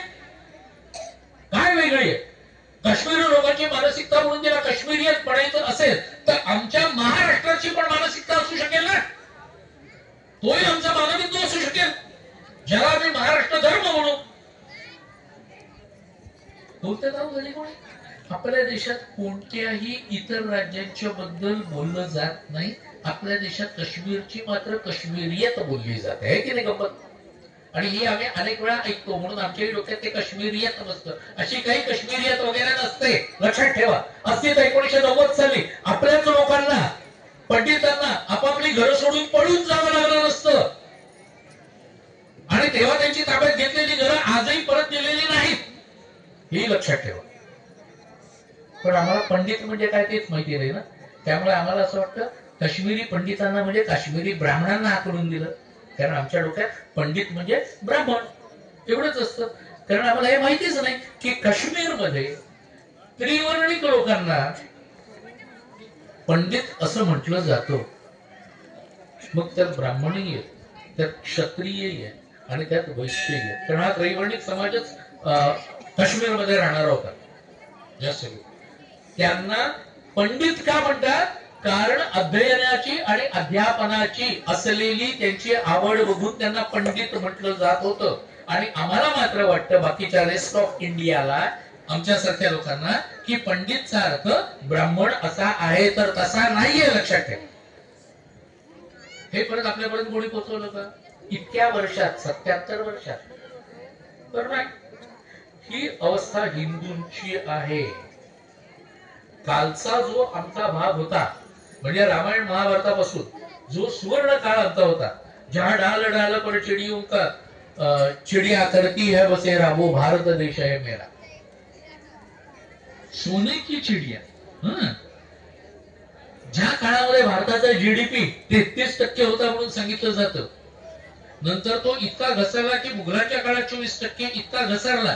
तो घसरलाय ना, तो कोणी सांगत नाही बरं का. मुघलांच्या काळामध्ये भारताचा GDP 24%. अरे तो घसरलेला होता. कधी सांगणार आम्हाला? आणि आताच्या काळात, नंतरच्या काळात जी लूट ब्रिटिशांनी केली, ती लूट. बरं, यांनी उघड डोकी मारली. मुघल आत्मनिर्भर त्यांनी उघड डोकी मारली. मूर्ती फोडल्या, देवळाच्या देवळ फोडली. ब्रिटिशांनी ओळखलं की डोकी फोडल्याने काही होत नसतं. ब्रिटिशांनी आमचा मेंदूच भ्रष्ट केला. आणि मेंदू भ्रष्ट झाल्यानंतर ते सगळ्यात भयंकर असतं, सगळ्यात वाईट असतं. आज मग आमची अवस्था काय होते माहितीये का? आमच्याकडे आज आमच्या मुली पण पुरुषांनी गंध लावायला पाहिजे बरं का, पण आमच्या मुली तरी टिकली कुठे लावतात? त्यात काय? कुंकवात काही आहे का? मुळीच नाही. आपला वेगळेपणा आहे. एक कुंकू लावलं तर चेहऱ्याचा भूगोल बदलतो. कधीतरी आरशात उभं आपण पाहिलं का की एक टिकली लावल्याने आपला चेहरा बदलतो. मग जे चांगलं आहे ते केवळ तिथले लोक, माझ्या घरातली गोष्ट सांगतो तुम्हाला की कॉलेजमध्ये जाणारी, कॉलेजमध्ये जेव्हा जात होती तेव्हाच सांगतोय हा, त्यावेळेला माझी लेक एकदा जीन्स घातलेली आणि अशी कॉलेजमध्ये जायला निघालेली. तिचं पांढरं कपाळ बघून मी तिला विचारलं, बाळा टिकली नाही लावली? तर ती मला म्हणाली, बाबा जीन्स वरती टिकली लावत नाही. तर मी म्हटलं, जीन्स वरती नाही लावायची, कपाळावर लावायची. कुठे लिहिलंय का? कोणत्या फॅशनच्या पुस्तकात लिहिलंय की जीन्स घातली तर कपाळावर टिकली लावायची नसते म्हणून? ठरवलं कोणी?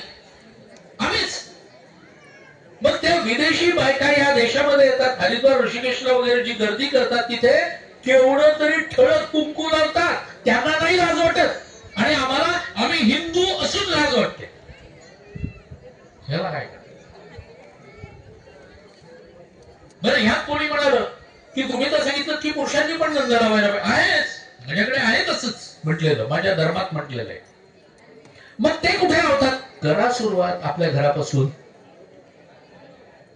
Charity begins at home. आपल्या घरापासून सुरुवात करा ना. आपल्या घरातल्या पुरुषांना आपण सांगायचं, सकाळी तुम्ही गंध लावा. म्हणून गंध लावून बाहेर पडणं मी कॉलेजमध्ये सुद्धा लावत होतो बरं का.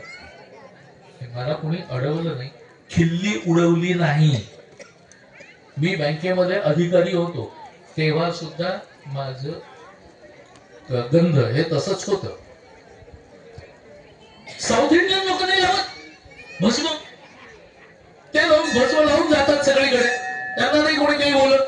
माझं मलाच वाटतं का? कारण ब्रिटिशांनी आमचं भ्रष्ट केलेला मेंदू आहे. ब्रिटिशांनी सांगितलं काय, म्हणजे तुम्ही गंध लावता ठीक आहे, पण काय माहितीये का, गंध लावलं तर तुम्ही बावळट दिसता. अरे बापरे, साहेब म्हणतो आम्ही बावळट दिसतो. आम्ही काय केलं, आमच्या हाताने आमचं गंध पुसून टाकलं. साहेब कोण ठरवणार मी बावळट दिसतो की नाही ते? कधी विचार केला?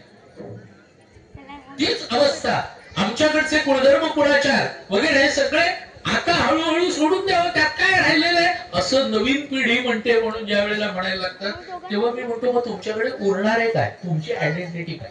What is your identity? हा आयडेंटिटी क्रायसिस पुढे निर्माण होईल. कारण आमच्याकडे काही शहाणे बसलेच आहेत. हिंदू हा धर्म नाही काही, हिंदू ही एक जीवन पद्धती आहे. म्हणजे काय? म्हणजे काय? हिंदू हा धर्म नसेल तर जीवन पद्धती याचा अर्थ काय? तो अशा लोकांच्याकडे नसतो. हा, ते फक्त सांगायला सांगतात हिंदू हा धर्म नाहीये, ती एक जीवन पद्धती. मग इतर बसलेच आहेत, अरे तुमचा धर्म नाहीये ना, मग तुम्ही तुमच्या जीवन पद्धतीप्रमाणे राहा, पण आमचा धर्म आम्ही तुम्हाला देतो, कारण धर्माशिवाय राहू नका असं करत टपलेले इतर लोक आहेतच ना. तसं आम्हाला होऊ द्यायचंय का? हळूहळू सगळं सोडल्यानंतर आयडेंटिटी क्रायसिस निर्माण होतो. मला सांगा, एक आयडेंटिटी क्रायसिस निर्माण झाला अलेक्सच्या जीवनामध्ये आणि तो स्वतःच मूळ बघायला निघाला. अमेरिकन लेखक. आणि बघता बघता तो पोचला दक्षिण आफ्रिकेमध्ये आणि दक्षिण आफ्रिकेमधला माणूस हा त्याचं मूळ त्याला मिळालं. तो त्याचा मूळ पुरुष कधीतरी गोऱ्या लोकांनी पकडून अमेरिकेमध्ये आणला होता, त्याला गुलाम बनवलेलं होतं. त्याच्या अनेक पिढ्या झाल्या आणि त्या पिढ्यांच्या मधून हा अलेक्स जन्माला आलेला. पण अलेक्सला आयडेंटिटी क्रायसिस व्हायला लागला म्हणून तो स्वतःचं मूळ शोधत निघाला. इंग्रजीत त्याच्यावरती एक सुंदर कादंबरी आहे, द रूट्स या नावाची. द रूट्स या नावाची 11 तासाची फिल्म सुद्धा आहे, टेलिफिल्म त्यांच्याकडे.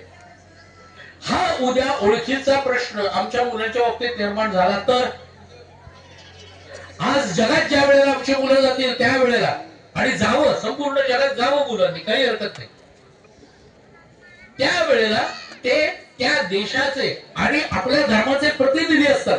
तुमच्या मुलाला जर परक्या देशामध्ये गेल्यानंतर त्यांनी विचारलं तू हिंदू आहेस म्हणजे काय आहेस, सांगता येईल का? माझ्या घरातच शिकवलं गेलं की मी हिंदू आहे म्हणजे नक्की काय मला माहित नाही. तू मूर्ती पूजा का करतोस माहित नाही मला का करतो. घरी आई बाबा करतात म्हणून मी करतो.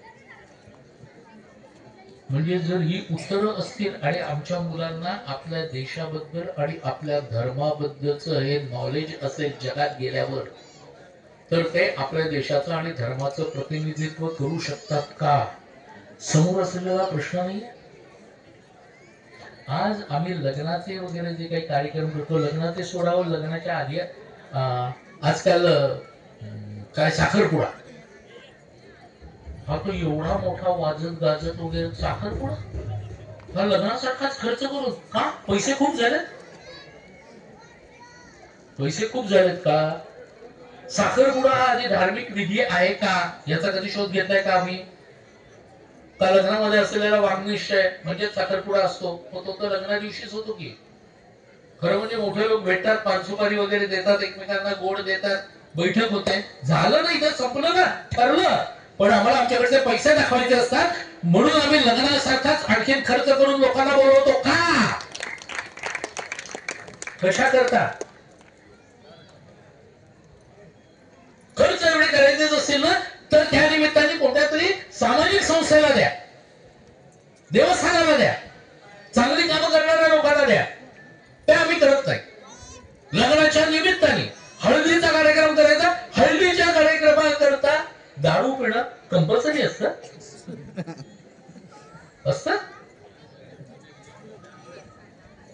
दारू पिणं हा आनंदाचा भाग असतो. म्हणजे बेहोश होऊन कुठेतरी पडणं हा आनंद आहे. आनंदाची व्याख्या काय आपली? आपली आनंदाची व्याख्या सुद्धा बदलत चालली आहे. अरे मी माझ्या मुलाबाळांच्या सगळ्या आनंदामध्ये सहभागी होणं, कुटुंबियांच्या आनंदात सहभागी होणं, याला म्हणतात आनंद. ते आनंद करतायत आणि मी कुठेतरी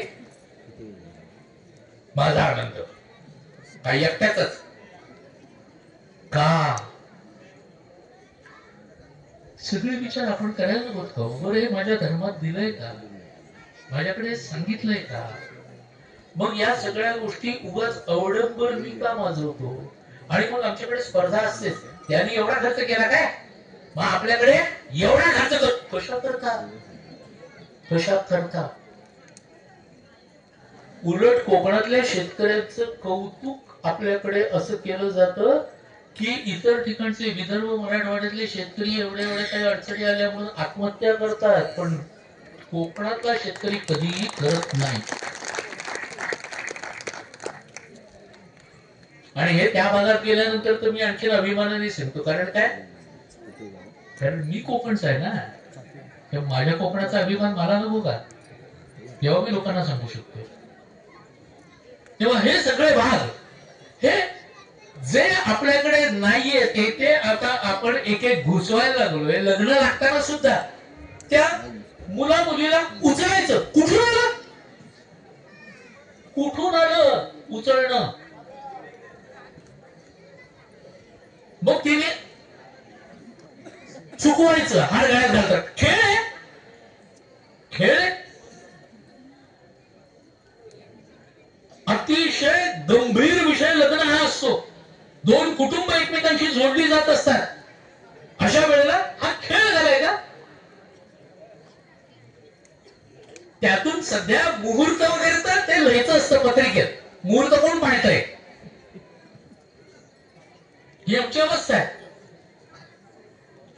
बरं, ते मंगलाष्टक सुद्धा आजकाल तर नवीन प्रकार आहे. मंगलाष्टक म्हणजे गाणी पण म्हणायची, चालतंय. मंगलाष्टक ठराविक चालीत म्हटली जातात ना. सॉनेट असतं ते, म्हणजे सुनीत ठराविक चालीत म्हटलं जातं. आणि ते फक्त आणि फक्त लग्नाच्याच दिवशी म्हटलं जातं ना. इतर वेळेला मंगलाष्टकाच्या चालीत म्हटली जातात गाणी. मग लग्नाच्या वेळेला मंगलाष्टकाच्या ऐवजी इतर गाणी का म्हणावीत? साधा प्रश्न आहे. कोणाच्या डोक्यात येतं? आमच्या येतात. त्यात काय? मंगलाष्टक म्हटली काय आणि गाणी म्हटली. म्हटलं मग काही म्हटलं तरी चालेल. कोणाला? मग म्हटलं मंगलाष्टकाच्या चालीतच आहे. म्हातारी उडली नदीत बुडली प्रत्यक्ष म्या पाहिली. मंगलाष्टकाच्या चालीत म्हणता येतं बरं का, कारण सुनीत आहे ते, चालेल. हे तर जाऊ दे म्हटलं. एका ठिकाणी लग्नाच्या मिरवणुकीमध्ये बँड वर वाजत होतं, दो हंसों का जोडा बिछड़ गयो रे. त्याला म्हटलं लग्नाच्याच दिवशी विछड गयो रे, चालेल काय लावलं तर कशाचाही विचार करायचा नाही, जराही सारासार विचार करायचा नाही. मला असं वाटतं की नेहमी एक गोष्ट लक्षात ठेवावी. असं जेव्हा मनात येतं ना की मला असं वाटतं की, त्यावेळेला एक विचार लक्षात ठेवायचं की मला मधला मी कोण. लक्षात घ्या, मला असं वाटतं की म्हणजे मी कोण आणि माझ्या वाटण्यावरती जग चालतं का. हे समजा एक मिरची मी हातात घेतली आणि असं म्हटलं की मला असं वाटतं की आजपासून याला गुलाबजाम म्हणावं, असं म्हणून जर मी तिचा तुकडा तोडला तर मला वाटतं म्हणून ती गोड लागणार आहे का. कोण आहे मी कोण आहे. या विराट असलेल्या अंतराळामध्ये माझं अस्तित्व केवढं आहे. विचारच करायचं नाही. मी काहीतरी अतिशय शहाणा मोठा झालोय, कोणी काही विचारलं तर आम्ही कोण म्हणून काय पुसता दाताड वेंगाडूनी फोटो मासिक पुस्तकात तुम्ही का आमुचा पाहिला किंवा गुच्छ तरंग अंजली कसा अद्यापि ना वाचिला चाले ज्यावरती अखंड स्तुतीचा वर्षाव पत्रातुनी ते आम्ही कोणीतरी नाही. इतकी पुस्तकं झाली आहेत, इतके माझे कार्यक्रम झालेले आहेत, असा कोणीतरी मी आहे. म्हणजे कोण आहेस, म्हणजे कोण आहेस. पण हा विचार नसतो. बाबा वाक्यम केवलम असं घरात चाललेलं असतं. बाबा वाक्यम म्हणजे घरातला बाबा जे बोलतो ते. कोण विचारतं. माझ्या धर्मात जे सांगितलेलं आहे, माझ्याकडे जे सांगितलेलं आहे ते सगळ्यात महत्वाचं. आज माझ्या मुलांना एक टेस्ट करून बघा आपण, म्हणजे आपल्या लक्षात येईल. माझ्या मुलांना आपली स्वतःची जन्मतिथी माहिती आहे का. जन्मतिथी इंग्रजी तारीख म्हणत नाहीये मी, जन्मतिथी जर माहिती नसेल तर मी हिंदू असून माझ्याच कडची तिथी माझ्या मुलांनाही माहिती नाही. हा दोष मुलांचा आहे की माझा आहे याचा फक्त विचार करा. का माहिती असायला पाहिजे, कारण जगात वेगळं कॅलेंडर आमचं आहे ना, हे आमचं आहे. अभिमान असा पाहिजे की हे आमचं आहे. इंग्रजी कॅलेंडर जग वापरतं असं आम्हाला सांगितलं जातं. म्हटलं हो ना, पण माझं कॅलेंडर वेगळं आहे ना. माझ्या कॅलेंडर मध्ये 5 प्रकारांनी दिवसाचा विचार आहे. इंग्रजी कॅलेंडर मध्ये 2च प्रकार आहेत, नाही का. दिनांक आणि वार, एवढे 2च प्रकार आहेत. आमच्याकडे तिथी वार करण नक्षत्र वगैरे या सगळ्याचा विचार आहे. 5 अंगांनी विचार आहे म्हणून त्याला पंचांग म्हणतात. 5 अंगांनी विचार म्हणून पंचांग. शेवटी आपण ज्या वेळेला कुंडली बनवायला जातो त्यावेळेला इंग्रजी दिनांक चालतो की तिथी लागते. तिथीवरतीच बनवलं जातं ना आमची कुंडली. माझी तिथी मला माहिती असायला पाहिजे ना, साधी गोष्ट ती तरी मला कुठे माहिती असते. एकाने मला सांगितलं फार झालं काय, आपल्याला माहिती असली काय नसली काय, पण हे काय आता उलट कालचक्र फिरू शकत नाही. बरोबर आहे ना. म्हटलं ते फिरवा असं आमचं म्हणणंही नाही, पण ते फिरवलं तर म्हटलं आपल्या स्वार्थासाठी फिरवायला काही हरकत आहे का तेवढी बघा म्हटलं. तर म्हणाला म्हणजे काय, म्हणजे असं म्हटलं नोकरी करणाऱ्या माणसाला माहितीये की इंग्रजी 12 महिने जे आहेत त्या 12 महिन्याचे वर्षातले 12 पगार मिळतात ना त्याला. 12 पगार. हे जर हिंदू महिन्याप्रमाणे पगार देणं चालू केलं, विचार करा, आपला विचार करता ठेवतोय, हिंदू महिन्याप्रमाणे जर पगार देणं चालू केलं तर म्हणाले ते लक्षात कसं राहणार. लक्षात राहणं खूप सोपं असतं. आज मला माहिती की 5 तारखेला माझा पगार मिळतो म्हणून मी 5 जून, 5 जुलै, 5 ऑगस्ट हे माझ्या लक्षात राहतं की नाही. कारण पगाराचा दिवस म्हणून याच्याऐवजी जर शुद्ध पंचमीला माझा पगार मिळणार, शुद्ध पंचमी म्हटल्यानंतर कोणत्या महिन्याची शुद्ध पंचमी लक्षात राहू शकते की नाही. इच्छाशक्ती लागते. आणि म्हटलं आणखी एक गपत माहितीये का, म्हटलं जर हिंदू महिन्यांप्रमाणे पगार मिळायला लागले तर एका वर्षाचे 13 पगार मिळू शकतात. आपल्याकडे अधिक महिना असतो ना, हा इंग्रजीमध्ये असतो ना अधिक महिना, आपल्याकडे अधिक महिना असतो म्हणजे आपल्याकडे वर्षामध्ये 13 महिने पण येऊ शकतात. म्हणजे आपलाच त्याच्यामध्ये काहीतरी फायदा होऊ शकतो, जगाला दाखवू शकतो परत की हे पंचांग माझं आहे, हे आम्ही वापरतोय, करणे आमचं आहे. सांगू का, आपल्याला आपल्या गोष्टींच्या बद्दल जो अभिमान असायला पाहिजे तो अभिमान मुळातच नाहीये. उलट आम्ही हिंदू धर्मात जन्माला आलो म्हणजे काहीतरी भयंकर पाप केलंय अशा थाटात असतात. शाळा आणि कॉलेजमध्ये ज्या वेळेला मला सांगतात ना, बोलवतात ना, त्यावेळेला मी पहिल्यांदा मुलांना हे सांगतो की या देशात जन्माला आलो याचा सगळ्यात मोठा अभिमान बाळगा. का पृथ्वीवर सगळ्या देशांमध्ये 4 वर्णाचे लोक आहेत. आता 4 वर्ण कुठचे असं म्हटल्यानंतर लगेच पोरं उभी राहतात. त्यांना शिकवलेलं असतं ना, ब्राह्मण क्षत्रिय वैश्य, खाली बस, हे वर्ण नाही. मी म्हणतोय की जगात असलेले 4 वर्ण. मग झालं बोंबली की हो, इंग्लंडमध्ये कुठून आहेत ब्राह्मण क्षत्रिय वैश्य शूद्र, नाही का? इतर देशांमध्ये कुठे आहेत? त्याला कारण वर्ण या शब्दाचा अर्थ कुठे माहितीये मला? वर्ण या शब्दाचा शब्दकोशात दिलेला एक अर्थ आहे रंग. जगामध्ये 4 रंगाचे लोक आहेत. काळा गोरा फक्त आपल्याला माहितीये नाही, आणि पिवळा आणि तांबडा तो कुठे आपल्याला माहितीये. जगात या 4 रंगाचे लोक राहतात. जपानी लोक असतात ना, जपानी किंवा चीनी, व्हिएतनामी, हे सगळे पिवळे. रशियाकडचे लोक हे ताम्रवर्णी. बाकी युरोपियन वगैरे गोरे माहिती आहेत आपल्याला, वेस्ट इंडियन्स काळे हे माहिती आहेत आपल्याला. जगात या 4 रंगाचे लोक राहतात. एकट्या माझ्या देशात या 4 रंगाचे लोक राहतात. एकट्या माझ्या देशात. केवढं आपल्याला अभिमानाची गोष्ट आहे की जे जगात कुठेतरी आढळतं ते माझ्या एका देशात आढळतं. माझ्या देशात तुम्ही काश्मीरमध्ये जर गेलात तर तुम्हाला गौरवर्णी लोक आढळतील. तुम्ही जर गढवालमध्ये गेलात तर तुम्हाला ताम्रवर्णी लोक आढळतील. तुम्ही 7 सिस्टर्स म्हणजे मणिपूर वगैरे या भागात जर गेलात, नागालँड, नागभूमी वगैरे, तर तिथे पिवळ्या रंगाचे लोक आढळतील. आणि तुम्ही जसजसे दक्षिणेकडे जाल तस तसं वेस्ट इंडियन्सच्या सुद्धा कानफडात मारतील असे पक्के रंग काळा हा आपल्याला दिसेल. आणि या शिवाय माझ्या देशातला एक रंग आणखी घे बरं का, 5वा, तो माहिती आपल्याला, गव्हाळ. गव्हाळ हा एक आणखी एक वर्ण आहे जो माझ्याकडे आहे. हे आपल्याकडे आपल्याला मिळतं. जगामध्ये कुठे कुठेतरी कोणतं ना कोणतं तरी खनिज सापडतं. ही सगळी खनिज माझ्या एकट्या देशात सापडतात. जगात वेगवेगळ्या ठिकाणी वेगवेगळ्या प्रकारचे वालुकामय प्रदेश आहेत. माझ्या देशात वालुकामय प्रदेश आहे. जगामध्ये कुठेतरी दलदलीचा प्रदेश आहे. माझ्या देशात दलदलीचा प्रदेश. म्हणजे जे जगात आहे ते सगळं माझ्या देशात आहे, माझ्या एकट्या देशात. मग या देशामध्ये जन्माला घातलं ही भगवंताची कृपा. आणि खरं सांगू, या धर्मात जन्माला घातलं.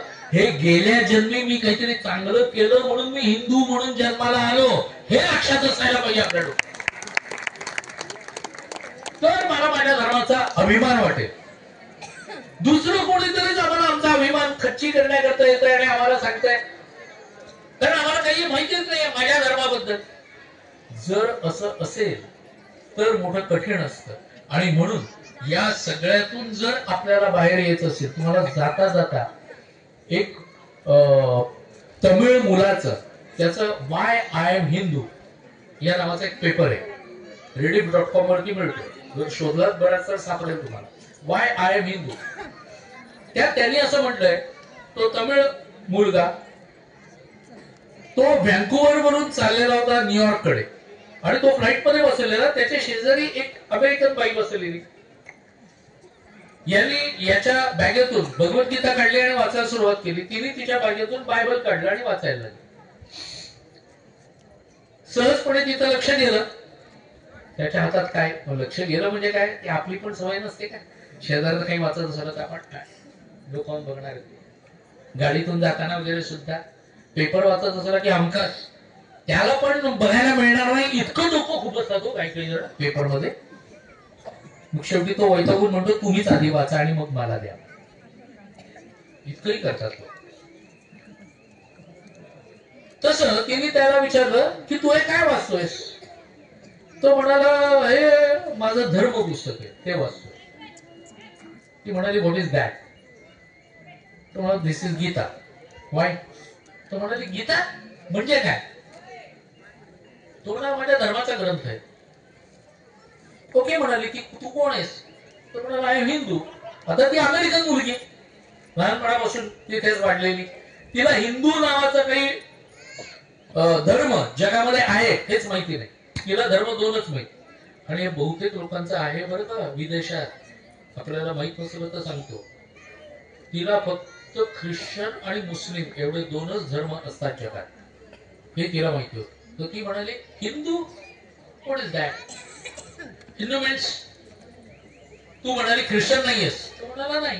Okay means you are Mohammedan, म्हणजे तू मुस्लिम आहेस? तो म्हणाला नाही मी मुस्लिम नाहीये. का काय म्हणाली तू मुस्लिम नाहीयेस? नाही म्हणाला.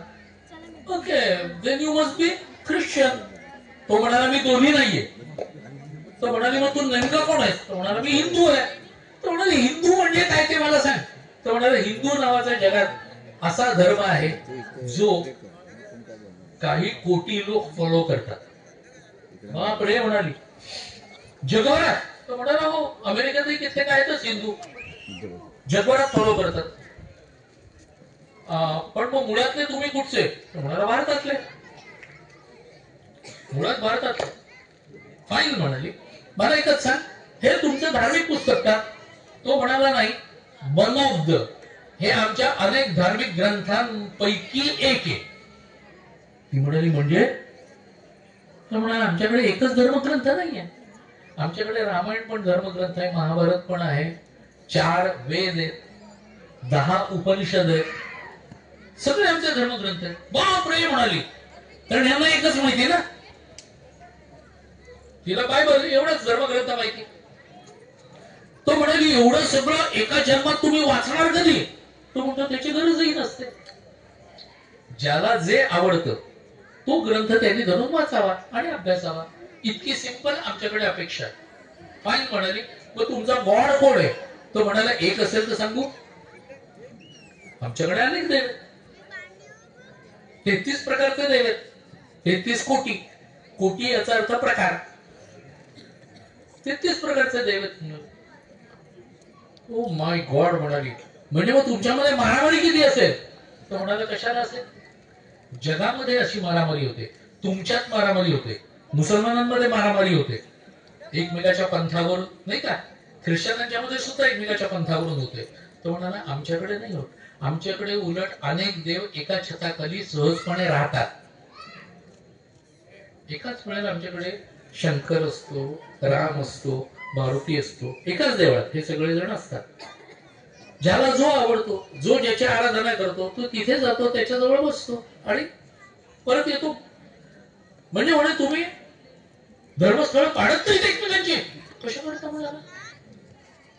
कशा करता? ही आमची शिकवणच नाहीये. त्यामुळे असं काहीही आम्ही करत नाही. बापरे म्हणते इतकं सगळं असून सुद्धा तुमच्याकडे एकमेकात हाणामारी नाही. जगामध्ये अशी माणसं असतात का? तर तो म्हणाला हो, आणि जी असतात त्यांना हिंदू असं म्हणतात.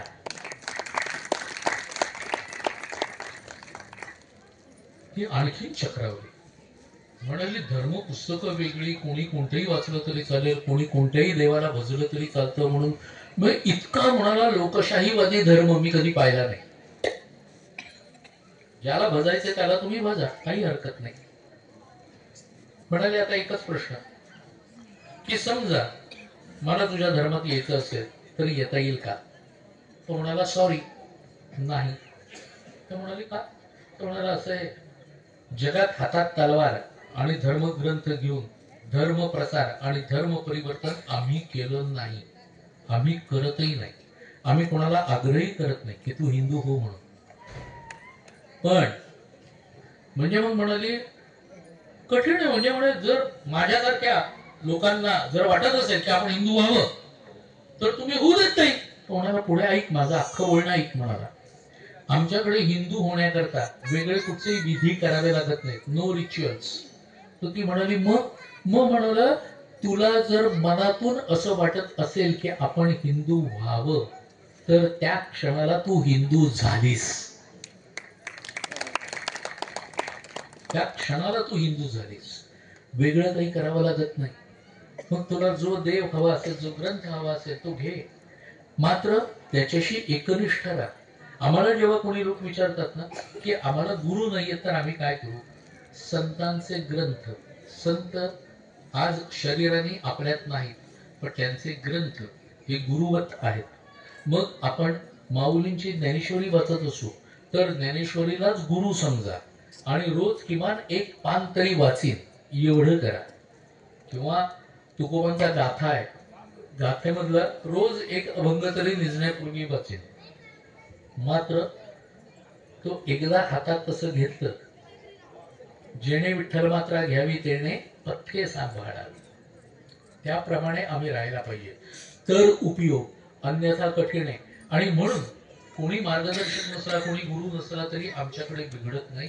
आमच्याकडे संतांनी एवढं विपुल धन ठेवलेलं आहे ना की तेवढं सुद्धा आम्हाला वाचायला एक जन्म अपुरा पडेल अशी आमची अवस्था आहे. त्यामुळे किमान एक तरी ओवी अनुभवावी असं नामदेव महाराजांनी जे सांगितलेलं आहे, नामामणे ग्रंथ श्रेष्ठ ज्ञानदेवी एक तरी ओवी अनुभवावी, ती एक तरी ओवी अनुभवावी हा जर आम्ही केला प्रण तर हा सगळा जो भाग आहे ना, आणि प्रत्येक मनुष्य मात्रामध्ये देव बघावा, हे जे आमच्याकडे दिलेली शिकवण ही जगामधल्या कोणत्याही धर्मात नाही, हे लक्षात ठेवा.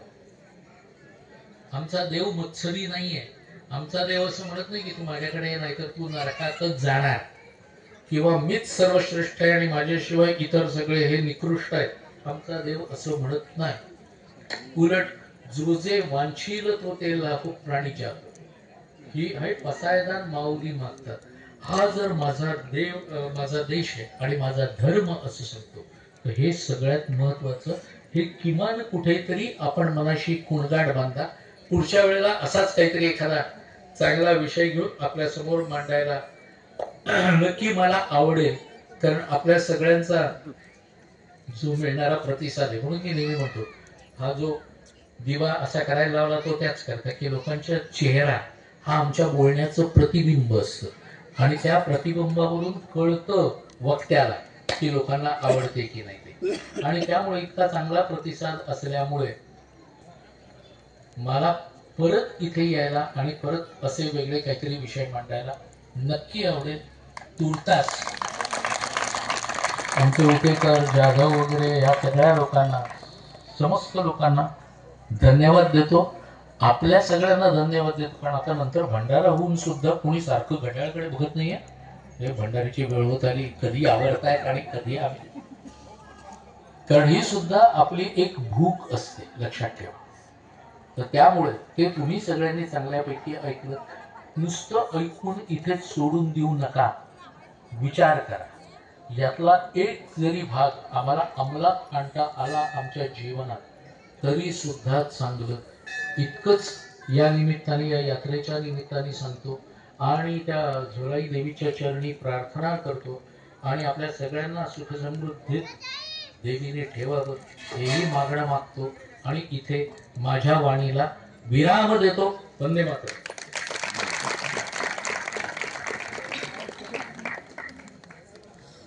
धन्यवाद सर्व श्रोत्यांना. आपण शांत चित्ताने आपण सगळ्यांनी मनोलावून ऐकला त्याबद्दल लाख लाख धन्यवाद. या वर्षी बसण्यासाठी असुविधा झाली त्याच्याबद्दल गावातील मुंबई ग्रामीण सर्व संस्थाच्या वतीने मी प्रथम दिलगिरी व्यक्त करतो. पुढच्या वर्षी बसण्याची व्यवस्था चांगल्या प्रकारे, उत्तम प्रकारे करण्यात येईल याची आज सर्व संस्थांच्या वतीने दखल घेण्यात आलेली आहे. मी शोभना सरांना विनंती करेन की आज संत वाणी चॅनलचे संपादक हरिभक्त परायण तुषारजी चौगुले यांना शाल पुष्पगुच्छ देऊन त्यांना सन्मान करण्यात यावं.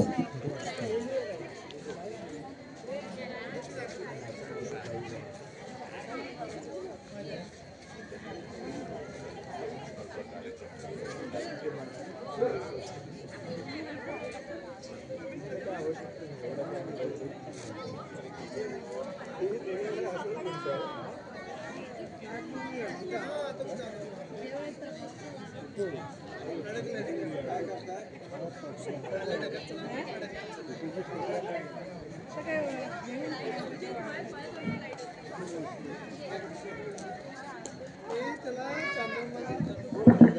सर आणखी तुम्हाला एक विनंती करतो, आमच्याकडे बाल कीर्तनकार हरिभक्त नारायण रिद्धी रवींद्र जाधव ही बाल कीर्तनकार आहे आणि आमचं गावाचं भाग्य समजतो की अशी एक छोटीशी बालिका एक कीर्तनकार झाली. हे गावाचं नावलौकिक आहे. ती भविष्यात ती अशी चांगली प्रगती करावी, तिच्या वाणीतून चांगलं श्रोत्यांना प्रबोधन करून चांगलं परिवर्तन करण्याची बुद्धिमत्ता द्यावी आणि तिला शुभेच्छा आणि शेवटे आशीर्वाद देतील. त्यांनी त्यांना विनंती करतो की पुष्पगुच्छ देऊन तिला सन्मानित करण्यात यावं.